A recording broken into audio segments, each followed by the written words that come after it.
صلی اللہ علی محمد صلی اللہ علیہ وسلم صلی اللہ علی محمد صلی اللہ علیہ وسلم صلی اللہ علی محمد صلی اللہ علیہ وسلم۔ بسم اللہ الرحمن الرحیم۔ قصیدہ بردہ شریف کی الفصل الرابع ہے فی مولد النبی صلی اللہ علیہ وسلم، شعر نمبر 69 ہے۔ اس شعر کے اندر بھی جو گزشتہ شعر کے اندر تذکرہ ہوا تھا کہ شیاطین کے اوپر انگارے مارے گئے تھے، اسی کا ہی اختتام اور تتمہ ذکر کیا جا رہا ہے۔ شعر دیکھ لیں۔ حتی غدا عن طریق الوحی منہزم من الشیاطین یکفو اثر منہزمی۔ ترجمہ دیکھ لیں۔ یہاں تک کہ شیاطین وحی کے راستے یعنی آسمان سے شکست خوردہ ہو کر ایک دوسرے کے پیچھے بھاگ گئے۔ ایک ایک لفظ کا ترجمہ کر لیتے ہیں۔ حتی اس کا معنی ہوتا ہے یہاں تک، کسی چیز کا انجام اور کسی چیز کا اختتام اور اینڈ بتانے کے لیے، مطلب کوئی کام ہو رہا ہے، اب اس کا اینڈ پہ کیا بات ہوئی ہے، کیا واقعہ ہوا ہے، وہ بتانے کے لیے یہ لفظ استعمال ہوتا ہے۔ غدا اس کا مطلب ہوتا ہے ہونا، یعنی یہ جو ان کے اوپر شیاطین کے اوپر آ کے انگارے برسائے گئے تھے، اس کا رزلٹ اور نتیجہ یہ نکلا کہ آخر میں یہ ہو گیا۔ طریق کہتے ہیں راستے کو، مراد یہ ہے کہ آسمان کے راستے، یعنی آسمان کے راستے جہاں سے وحی اترتی تھی، اس راستے پر جو شیاطین بیٹھے ہوتے تھے اور سنگن لینے کی کوشش کیا کرتے تھے کہ زمین کے اوپر تکوینی طور پہ کون سے واقعات ہونے ہیں، کون سے کام ہونے ہیں، تو شیاطین کے اوپر جب آ کے انگارے برسائے گئے تو پھر وہ وہاں سے بھاگ گئے۔ طریق الوحی وحی کے راستے، مطلب آسمان میں آپ کو بتا چکا ہوں۔ منہزم اس کا مطلب ہوتا ہے بھاگنے والا۔ من یہ سے کو کہتے ہیں، شیاطین اردو میں بھی اسی معنی میں استعمال ہوتا ہے، شیاطین میں سے۔ یکفو اس کا مطلب ہوتا ہے ایک دوسرے کے پیچھے آنا۔ اور اثر یہ کہتے ہیں نشان قدم کو، مطلب ایک آدمی آگے جا رہا ہے نا، اس کے قدموں کا ایک نشان بنتا ہے، اور جو دوسرا آدمی جو پیچھے آ رہا ہے وہ بالکل اسی کے پیٹرن کے اوپر چلتا جائے، تو اس کو کہا جاتا ہے کہ یہ جو دوسرا آدمی ہے فلاں کے نقش قدم کے اوپر چل رہا ہے۔ منہزم یہ اوپر آ گیا، بھاگنے والا، یہ اس کا معنی ہے۔ تو مطلب اس کا کیا بنے گا؟ دیکھیں یہاں پہ علماء نے لکھا ہے کہ یہ جو شیاطین تھے یہ جب آسمان کی طرف بلند ہوتے تھے تو ایسے ہوتا تھا کہ ایک شیطان اس کے اوپر دوسرا، اس کے اوپر تیسرا، اس کے اوپر چوتھا، جس طریقے سے سیڑھی کے درجے ہوتے ہیں نا، ایک کے ساتھ دوسرا ملا ہوتا ہے، دوسرے سے تیسرا، تیسرے سے چوتھا، تو اس طریقے سے یہ ایک کے اوپر چڑھ کے آسمان تک یہ شیاطین یہ بلند ہوتے تھے۔ تو جب ان کے اوپر وہ آگ کے شعلے اور آگ کے انگارے مارے گئے، تو جب اوپر والے کو مارے گئے تو پھر وہ بھاگا، جب وہ اوپر والا بھاگا تو پھر اس کے پیچھے پیچھے جتنے وہ لگے ہوئے تھے وہ سارے کے سارے بھاگنا شروع ہو گئے۔ مطلب یہ کہنے کا یہ ہے کہ جو ان کے لیے پہلے آسمان کی طرف راستہ کھلتا تھا اور یہ جا کر پہلے خبریں سنگن لے لیا کرتے تھے، یہ راستہ ان کے لیے مکمل طور پر بند ہو گیا، اور پھر ان کو کسی قسم کی کسی واقعی خبر نہیں ہوتی تھی کہ اللہ تعالیٰ نے زمین والوں کے ساتھ کس کام کا ارادہ کیا ہے۔ شعر نمبر 70 ہے۔ اس شعر کے اندر نبی کریم صلی اللہ علیہ وسلم کے دو معجزات اور آپ صلی اللہ علیہ وسلم کی ولادت کے موقع کے اوپر جو شیاطین کو انگارے مارے گئے تھے اسی کا تذکرہ کیا جا رہا ہے۔ عبارت دیکھ لیں۔ کأنہم حربا ابطال ابرہۃ او عسکر بالحسام من راحتیہ رمی۔ ترجمہ دیکھ لیں۔ گویا کہ شیاطین بھاگنے میں ابرہہ کے پہلوان تھے یا اس لشکر کی طرح تھے جو نبی کریم صلی اللہ علیہ وسلم کی ہتھیلیوں سے مارا گیا۔ ایک ایک لفظ کا ترجمہ کر لیتے ہیں پھر اس کی تشریح کرتے ہیں۔ کأنہ یہ تشبیہ کے لیے آتا ہے، گویا کہ یا مثال کے طور پہ، ہم وہ، یہ جو پہلے شیاطین کا تذکرہ ہو رہا تھا نا 68 نمبر شعر میں اور 69 نمبر شعر کے اندر، یہ اسی کی طرف اشارہ کیا جا رہا ہے کہ وہ جو شیاطین جن کو آگ کے انگارے مارے گئے تھے وہ ان کی مثال ایسے ہے۔ حربن یہ کہتے ہیں بھاگنا، بھاگنے میں وہ ایسے تھے۔ ابطال، ابطال یہ بطل کی جمع پہلوان کو کہتے ہیں۔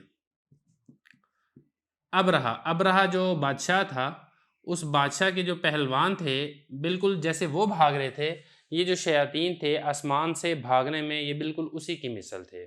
یہ تو ہو گیا پہلے لفظ کا، پہلے مصرے کا، اب دوسرا دیکھ لیں۔ او یا پھر، عسکر کہتے ہیں لشکر کو، یہ جیسے کہ وہ لشکر بھاگا تھا۔ کون سا لشکر؟ با یہ کہتے ہیں ساتھ ہونے کو، اور حسا کہتے ہیں کنکر۔ من سے، راحتی دونوں ہتھیلیاں،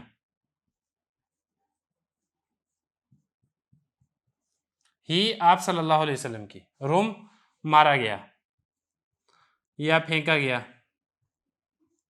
یعنی آپ صلی اللہ علیہ وسلم نے اپنی دونوں ہتھیلیوں سے جو کنکر کو لشکر کی طرف پھینکا تھا، یا لشکر کو اپنی دونوں ہتھیلیوں سے جو کنکر مارے تھے، جس کے نتیجے میں وہ لشکر پھر بھاگ اٹھا تھا، یہ جو شیاطین سے آسمان سے بھاگنے میں یہ اسی لشکر کی مثل تھے۔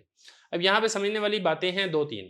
ایک تو اس میں سمجھنے والی بات یہ ہے کہ ان کو جو تشبیہ دی گئی تھی ابرہہ کے پہلوان کے ساتھ، یہ پہلا سوال یہاں پر یہ ہوگا ابرہہ کون تھا اور اس کے پہلوان، اس کا کیا قصہ تھا؟ اور دوسرا یہاں پہ سوال یہ پیدا ہوتا ہے کہ وہ کون سا لشکر تھا جس کو نبی کریم صلی اللہ علیہ وسلم نے کنکر مارے تھے اور پھر وہ دم دبا کر بھاگ گیا تھا؟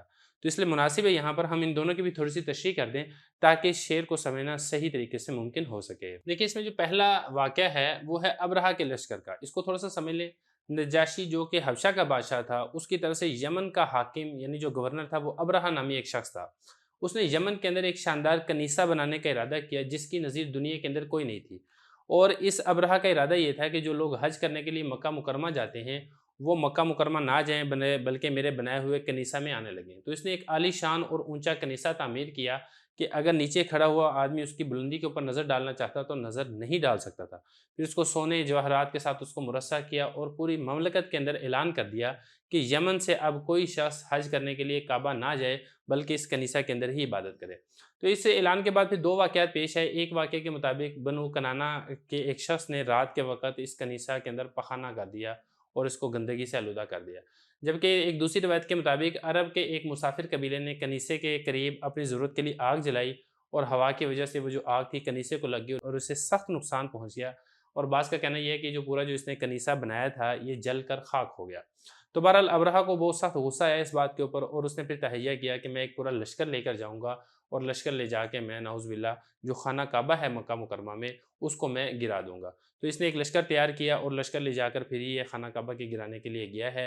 نبی کریم صلی اللہ علیہ وسلم کی ولادت سے یہ 50-55 دن پہلے کا واقعہ ہے۔ تو بہرحال اس لشکر کا انجام یہ ہوا کہ اللہ تعالیٰ نے چند پرندے بھیجے، انہوں نے ان کے اوپر کنکر مارے، اور وہ جو کنکر تھے اس کے پورے جو لشکر تھے، جو پہلوان تھے اس لشکر کے اندر، ان کو اوپر گرتے تھے اور ان کو تباہ و برباد کر دیتے تھے۔ تو یہ واقعہ ہے جس کی طرف اشارہ کیا گیا کہ جس طریقے سے ابرہہ لشکر کے جو پہلوان تھے وہ بھاگے ہیں جب اللہ تعالیٰ کا عذاب آیا ان کے اوپر، جو شیاطین تھے وہ بھی بھاگنے میں انہی کے مثل تھے۔ یہ ہو گیا پہلا مصرع۔ دیکھیں جو دوسرا مصرع ہے کہ وہ لشکر جیسے بھاگا تھا جس کی طرف نبی کریم صلی اللہ علیہ وسلم نے اپنی دونوں ہتھیلیوں سے کنکر پھیرے تھے۔ علماء نے لکھا ہے کہ یہ واقعہ غزوہ حنین میں پیش آیا تھا کہ اس غزوے کے اندر نبی کریم صلی اللہ علیہ وسلم نے اپنی دونوں ہتھیلیوں میں کنکر لے کے کفار کے لشکر کے اوپر پھینکے تھے، اور اس کنکر پھینکنے کا نتیجہ یہ ہوا کہ جو کفار کا لشکر جنگ کرنے کے لیے آیا تھا وہ شکست کھا کے دم دبا کر بھاگ گیا۔ تو اس کی طرف اشارہ کیا جا رہا ہے کہ جس طریقے سے وہ لشکر بھاگا تھا جس کی طرف آپ صلی اللہ علیہ وسلم نے اپنی ہتھیلیوں سے کنکر پھینکے تھے، جو شیاطین آسمان کے اوپر گئے تھے خبریں لینے کے لیے، ان کے اوپر بھی جب آگ کے شعلے پھینکے گئے تو یہ بھی اسی لشکر کی طرح دم دبا کر بھاگنا شروع ہو گئے۔ شعر نمبر 71 ہے۔ گزشتہ شعر کے اندر اس بات کا تذکرہ تھا کہ نبی کریم صلی اللہ علیہ وسلم نے اپنی ہتھیلیوں سے کنکر کفار کی طرف پھینکے تھے جس کی وجہ سے کفار کے لشکر کو شکست ہو گئی تھی۔ آج کے شعر کے اندر بھی اسی بات کا ہی تذکرہ کیا جا رہا ہے۔ عبارت دیکھ لیں۔ نبذم به بعد تسبیح ببطنہما نبذ المسبح من احشاء ملتقم۔ ترجمہ دیکھ لیں۔ کنکریوں کا پھینکنا نبی کریم صلی اللہ علیہ وسلم کی مبارک ہتھیلیوں میں ان کے تسبیح پڑھنے کے بعد تھا، اور یہ کنکریاں ایسے ڈالی گئی تھی جس طرح حضرت یونس علیہ السلام لقمہ بنانے والی مچھلی کے پیٹ سے زمین پر ڈالے گئے تھے۔ اس کا ترجمہ ایک ایک لفظ کا ترجمہ کر دیتے ہیں۔ نبذن اس کا مطلب ہوتا ہے پھینکنا، بھی ان کا، یعنی آپ صلی اللہ علیہ وسلم نے جو وہ کنکریاں پھینکی تھی، یہ جو کنکریوں کا پھینکنا تھا یہ اس کے بعد تھا۔ کس کے بعد تھا؟ وہ آگے ہے۔ یہ جو بعد ہے یہ اردو والا ہی بعد ہے، یعنی اس کنکریوں کا پھینکنا تسبیح کرنے کے بعد تھا، یعنی وہ جو کنکریاں تھیں وہ نبی کریم صلی اللہ علیہ وسلم کے ہاتھوں میں تسبیح کیا کرتی تھی۔ اب آگے چلے۔ بطن کہتے ہیں اندرونی حصہ، ہما دونوں، یعنی آپ صلی اللہ علیہ وسلم کی جو ہتھیلیاں ہیں، جو دونوں ہتھیلیاں، یہ تو دونوں ہتھیلیوں کا ترجمہ ہو جائے گا ہما، اور جو بطن ہے نا، بطن کہتے ہیں کوئی بھی چیز اس کے اندر والے حصے کو۔ اب جیسے یہ ہاتھ ہے نا، ایک اس ہاتھ کے باہر والا حصہ ہے یہ والا، یہ جو ہاتھ کا باہر والا حصہ ہے اس کو کہا جاتا ہے ظاہر، اور یہ جو اندر والا حصہ ہے ہتھیلی کا، اس اندر والے حصے کو کہا جاتا ہے بطن۔ تو آپ صلی اللہ علیہ وسلم کے ہتھیلی کے اندر وہ جو تسبیحاں تھیں، وہ جو کنکریاں تھیں وہ تسبیح کیا کرتی تھی، جیسا کہ کتب سیرت کے اندر یہ کثرت سے ایسے واقعات ملتے ہیں کہ کنکریوں نے آپ صلی اللہ علیہ وسلم کے ہاتھ کے اوپر تسبیح کی تھی۔ خلاصے کے طور پہ میں ایک واقعہ بھی آپ کے سامنے ذکر کر دیتا ہوں کہ حضرموت کے رؤساء کا رئیس لوگوں کا ایک وفد نبی کریم صلی اللہ علیہ وسلم کی خدمت میں حاضر ہوا اور پھر گفتگو ہوئی۔ دوران گفتگو انہوں نے حضور صلی اللہ علیہ وسلم سے نبوت پر کوئی شہادت طلب کی۔ تو جب انہوں نے شہادت طلب کی تو آپ نے ایک مٹھی بھر کنکریاں اٹھائی اور وہ جو کنکریاں تھیں انہوں نے آپ کی ہتھیلی میں تسبیح پڑھی۔ تو یہ دیکھ کر وفد مسلمان ہو گیا۔ تو بتانا یہاں پر یہ چاہتے ہیں کہ آپ صلی اللہ علیہ وسلم کی ہتھیلی میں کنکریاں وہ تسبیح کیا کرتی تھی۔ یہ تو ہو گیا پہلا، اب آگے چلے۔ نبزن پھینکنا، یہ اوپر ہو چکا ہے۔ مسبح تسبیح کرنے والا،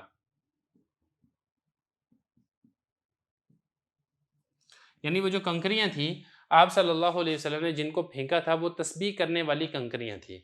من سے، احشا کہتے ہیں پیٹ، اور ملتقم نگلنے والا، جس طریقے سے نگلنے والے کے پیٹ سے کوئی چیز پھینکی جاتی ہے، بالکل اسی طریقے سے وہ جو تسبیح جو آپ صلی اللہ علیہ وسلم نے پھینکی تھی یہ بھی تسبیح کیا کرتی تھی۔ اب یہاں پہ سوال ہی پیدا ہوتا ہے کہ نگلنے والے کے پیٹ سے اس کا کیا مطلب ہے؟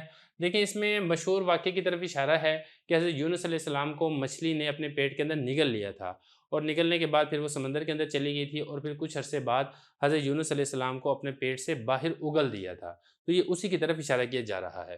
تو یہاں پہ سوال یہ پیدا ہوتا ہے کہ آپ صلی اللہ علیہ وسلم کا جو کنکر پھینکنا ہے اس کو مچھلی کا حضرت یونس علیہ السلام کو نگلنا اور پھر باہر اگل دینا، ان دونوں میں کیا مماثلت ہے، کیا مشابہت ہے، کیا وجہ ہے جو ایک چیز کو دوسری کے ساتھ تشبیہ دی جا رہی ہے؟ دیکھیں جو دونوں واقعات ہیں اس میں مختلف قسم کی تشبیہات پائی جاتی ہیں۔ ایک تشبیہ تو اس طریقے سے ہے کہ جو دونوں امور ہیں یہ خلاف عادت ہے۔ مثال کے طور پہ جو مٹھی بھر کنکریاں ہیں اس میں تمام دشمن تک پہنچ جانا یہ بھی خلاف عادت امر ہے۔ انسان کی طاقت اور قدرت کے اندر تو نہیں ہے کہ آپ ایک مٹھی کے اندر کنکریاں اٹھائیں اور آپ لشکر کی طرف پھینکیں اور وہ پورے لشکر تک پہنچ جائیں، ایسا تو نہیں ہوتا ہے۔ اسی طریقے سے حضرت یونس علیہ السلام کا مچھلی کے پیٹ سے صحیح سالم زمین کے اوپر واپس آ جانا یہ بھی خلاف عادت ہے۔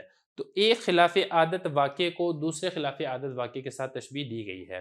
تو ایک تشبیہ اس طریقے سے ہے، دوسری تشبیہ اس طریقے سے دی گئی ہے کہ جس طریقے سے یونس علیہ السلام نے تسبیح پڑھی تھی، جیسا کہ خود قرآن مجید کے اندر بھی آتا ہے لا الہ الا انت سبحانک انی کنت من الظالمین، اسی طرح جو کنکریاں تھیں یہ بھی نبی کریم صلی اللہ علیہ وسلم کی ہتھیلی میں تسبیح پڑھا کرتی تھی۔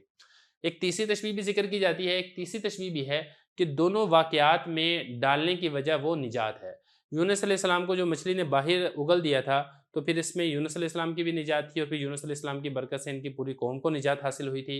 اور اسی طریقے سے جو آپ صلی اللہ علیہ وسلم نے کنکریاں ڈالی تھی، کنکریاں پھینکی تھی، اس کنکریوں کے پھینکنے میں بھی مسلمانوں کی نجات تھی اور مسلمانوں کو جنگ کے اندر فتح حاصل ہوئی تھی۔ تو اس اعتبار سے دونوں واقعات کو ایک دوسرے کے ساتھ تشبیہ دی جاتی ہے۔ تو یہاں تک ہماری الحمدللہ الفصل الرابع فی مولد النبی صلی اللہ علیہ وسلم بھی مکمل ہو گئی ہے۔